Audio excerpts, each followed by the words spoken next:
bimoni dakai piche planjima arnama phanma tha thesi klem damlo ning chirui non pusi hem phu e phan kai cho par ni nang hang kong lo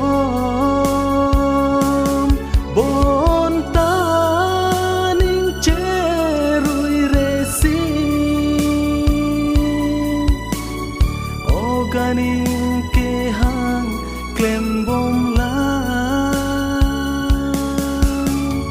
ning che rui non arnama phan che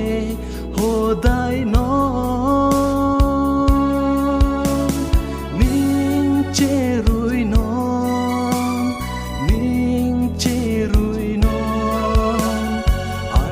maning hang klem pitha pilbi ke jud arni nang le tang lo hem phu ke vang ji te bok tang lo bom ta mo ni ning che rui re si ning hang aling klem dam thap lo jong hu jong hi pran ken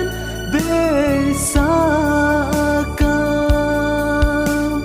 me kleng ple kang ri kang krang pen ning che parong ning che rui non ning che rui non arnama phan che ho dai non ning che rui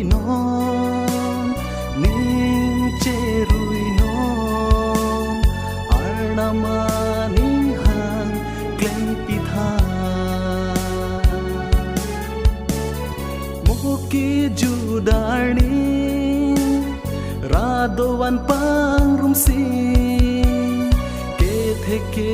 bia phan insai ji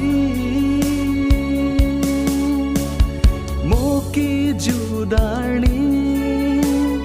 radowan pangrum si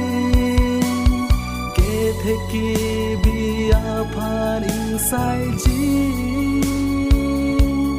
che the bu hiya longa men ka ve a